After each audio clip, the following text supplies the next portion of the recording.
मैं अपने भ्राताओं की मृत्यु का प्रतिशोध लेकर रहूंगा। सावधान!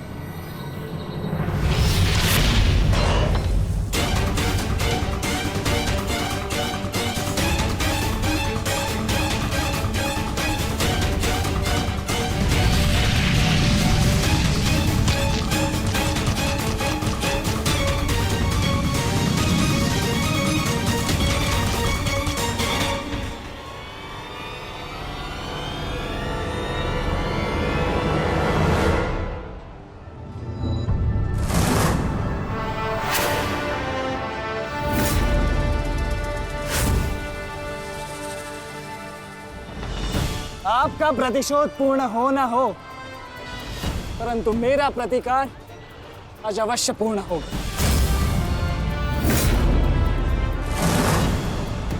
अभिमन्यु, दो योद्धाओं के बीच में आना युद्ध नियमों के विरुद्ध। 6 महारथियों ने अकेले ताचरी भीम को घेरा है। नियम तो आपने भंग किया है, तो अब यह अधिकार मुझे भी है।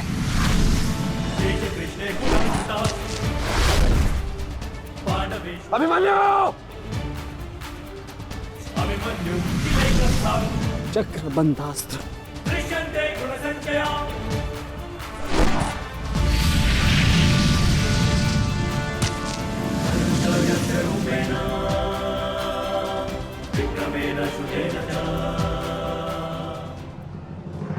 अभिमन्यु, तुम भूल रहे हो, मैं तुम्हारे पिता के आचार्य का पुत्र हूं। चक्रबांध अस्त्र का तोड़ मैं जानता हूं। चक्र विपरीत अस्त्र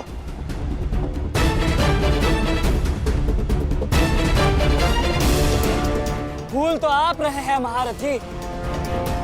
विपरीत अस्त्र तभी कार्य करता है जब युद्ध नीति गत हो।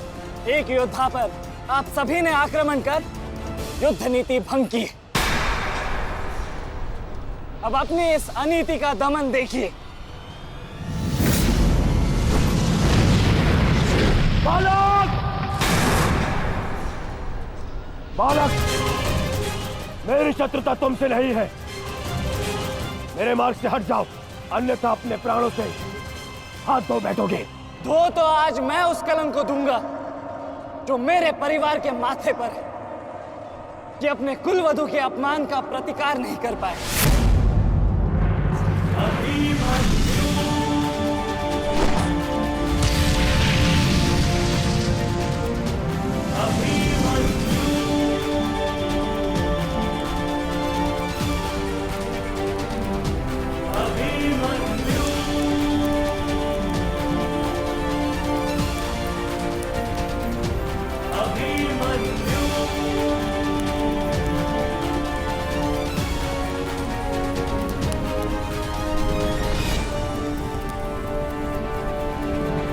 मेरी शत्रुता तुमसे नहीं है। मेरे मार्ग से हट जाओ, अन्यथा अपने प्राणों से हाथ धो बैठोगे।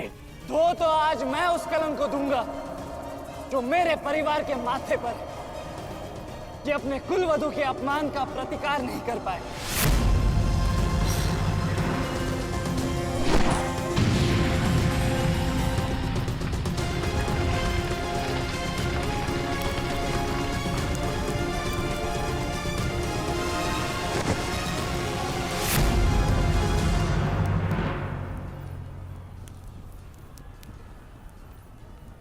अनुभव करो इस ज्वाला को युवराज दुर्योधन।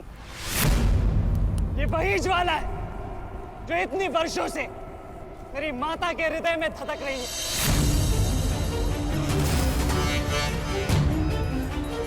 छोटा था मैं बहुत, पर मेरा रोम रोम जल उठता था ये सुनकर कि मेरी माता के साथ क्या हुआ। सोचो, मेरे माता पिता और मेरे काकाओं पर क्या बीती होगी जब उन्होंने वह दृश्य देखा। मेरे माता पर क्या बीती होगी जब सहस्त्रों आंखें उनके वस्त्रहीन होते शरीर पर पड़ रही थी। आज मैं आपको उस अपमान का अनुभव कराऊंगा आपकी पूरी सेना और महारथियों के समक्ष आपका वस्त्रहरण करूंगा और कोई कुछ नहीं कर पाएगा।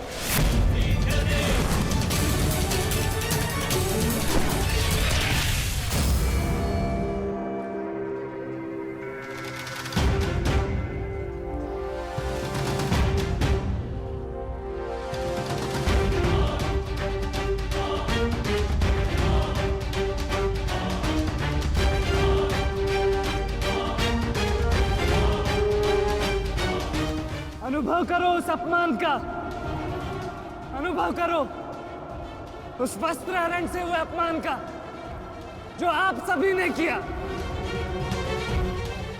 नदी जब सीमा तोड़ती है तो बाढ़ आती है।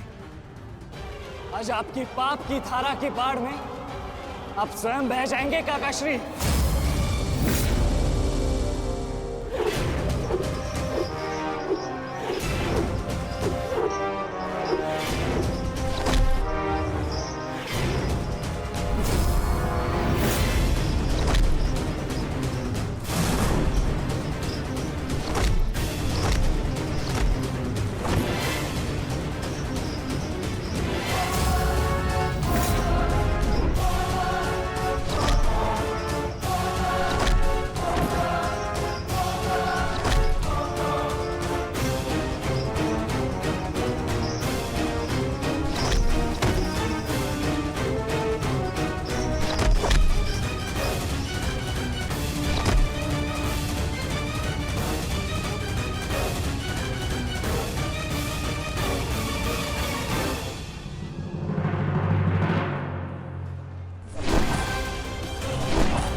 आप अपनी शक्ति व्यर्थ कर रहे हैं आचार्य।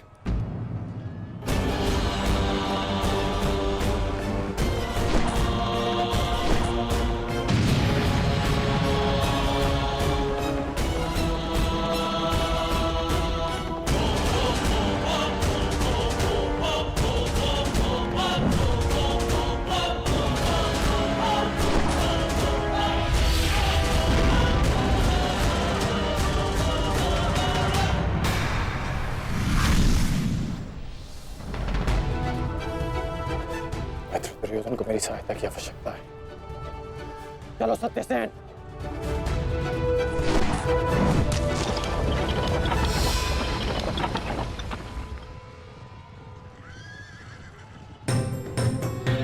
कहां चले अंगराज?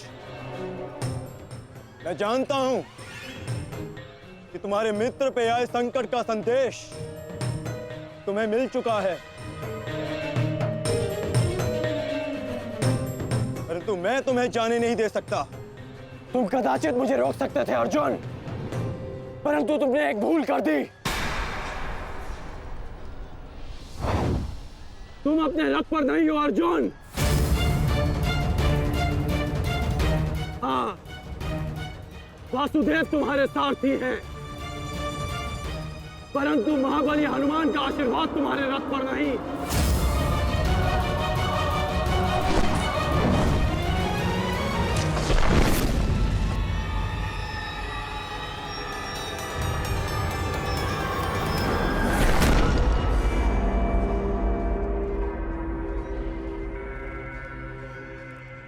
चलो। मैं अभी भी पराजित नहीं हुआ हूं कर्ण। तुम इस प्रकार द्रोण छोड़कर नहीं जा सकते।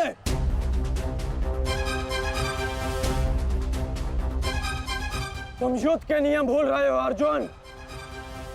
युद्ध का नियम है कि महारथी ही महारथी के साथ द्वंद्व कर सकता है, और तुम रथ विहीन हो, इसलिए मैं तुम्हारे साथ द्वंद्व नहीं कर सकता। पहले अपने रथ का पहिया सुधारो, फिर आकर मुझे युद्ध का आह्वान देना, क्योंकि परशुराम शिष्य कर्ण नियम तोड़कर युद्ध नहीं करेगा।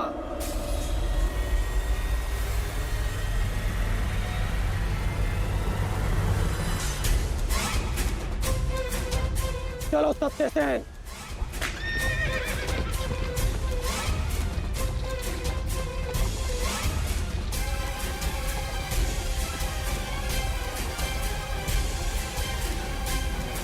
अब समझे पार्थ कि मैं कर्ण की प्रशंसा क्यों करता हूं।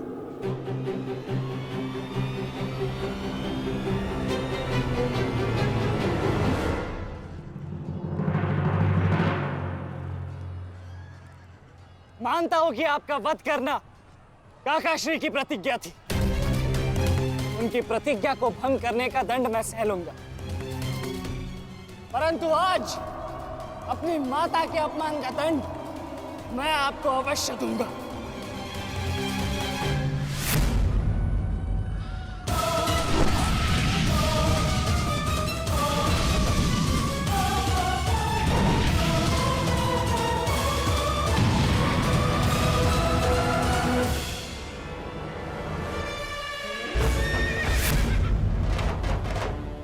किसी की प्रतिज्ञा टूटे पर मेरी प्रतिज्ञा नहीं टूटेगी अभिमन्यु।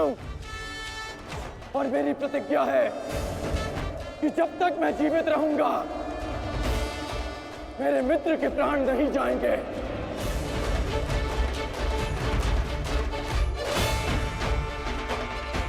यदि जीवित रहना चाहते हो तो पीछे हट जाओ अभिमन्यु। आप भूल रहे हैं अंगराज कि मैं किसका पुत्र हूं। पीछे हटने के बारे में सोच भी नहीं सकता। तो प्रहार सहने के लिए तत्पर रहो।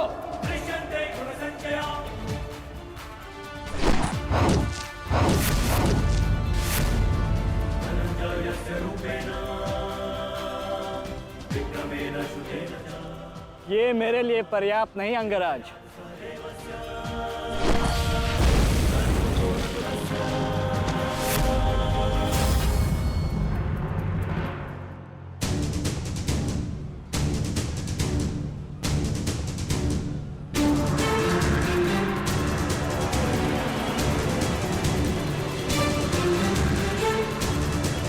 ना मेरे पास बाणों की कमी है और ना प्रहारों की। ये अंतिम अवसर है अभिमन्यु, लौट जाओ।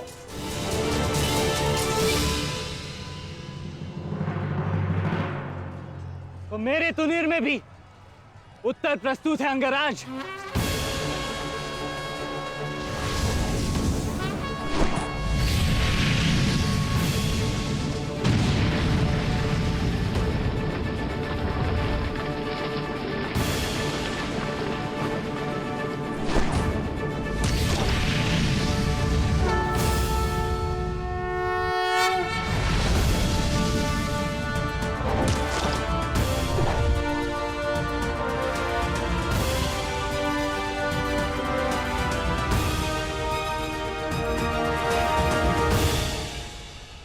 मैं तुम्हारा सामर्थ्य स्वीकारता हूं।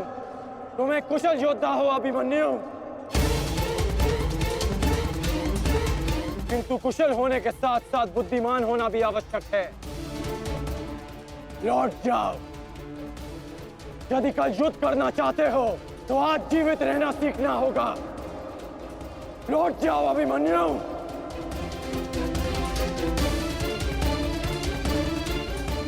एक योद्धा के लिए आज या कल नहीं होता अंगराज। उसके लिए केवल वो ही पल होता है जिसमें वो मृत्यु के सामने खड़ा होता है। एक वीर योद्धा से सुना था मैं, हे मृत्यु, तैयार यदि तू आने को प्रसन्न मुखा। द्वार खुला है, तेरा स्वागत प्रसन्न मुखा।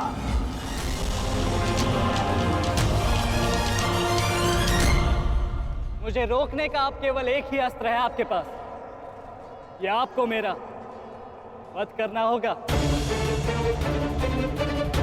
तो लीजिए अंगराज, अपने पुत्र के मृत्यु का प्रतिशोध लीजिए। आपके समक्ष आज वो योद्धा खड़ा है जिसके पिता ने आपके पुत्र का वध किया था। प्रतिकार कीजिए अंगराज, रुके क्यों है? क्योंकि जो पीड़ा मैंने सही, मैं नहीं चाहता कि वो पीड़ा मेरा शत्रु भी सहे। कृष्ण ने अपना विकल्प स्वयं चुना था। वो रणभूमि छोड़कर जा सकता था, परंतु उसने मृत्यु चुनी। गर्व है मुझे तुम जैसे युवा योद्धाओं पर, जो अपना कर्तव्य पूर्ण करने के लिए सदैव तत्पर रहते हैं। मैं जानता हूं कि तुम पीछे नहीं हटने वाले अभिमन्यु, परंतु मुझे भी अपना कर्तव्य पूर्ण करना है।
तुम्हें देखकर मुझे अपना बचपन स्मरण हो रहा है। अभी तुम्हारा जीवन आरंभ हुआ है वत्स। इसे इस प्रकार व्यर्थ मत करो।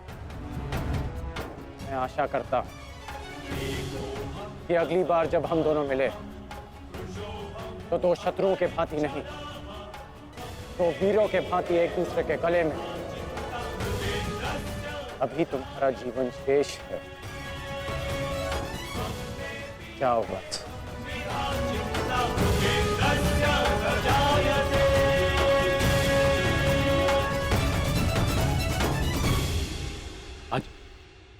आज कौरवों की विजय हुई है गांधारी। पांडवों की एक अक्षुणी सेना को ध्वंस कर दिया है हमने आज। भीम हमारे एक भी पुत्र को क्षति नहीं पहुंचा पाया, एक भी।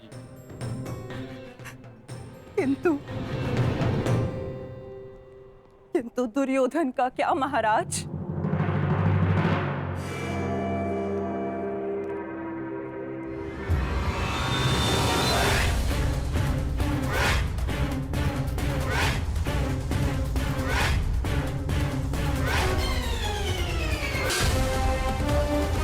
मित्र,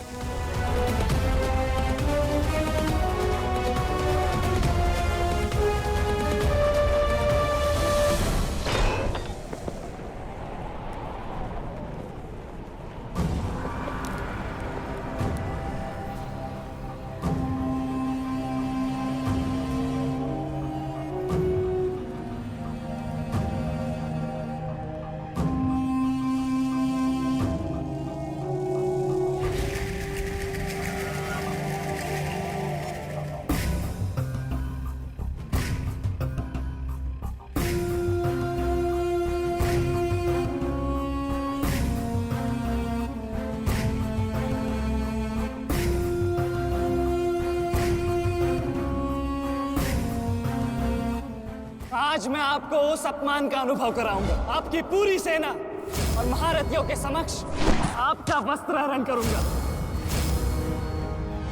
परंतु आज अपनी माता के अपमान का दंड मैं आपको अवश्य दूंगा।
दुर्योधन, रुकिए ज्येष्ठ, ऐसा मत कीजिए।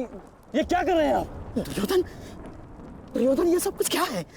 आज के इस युद्ध में हमें विजय मिली है, फिर ये सब कुछ क्यों कर रहे हो तुम?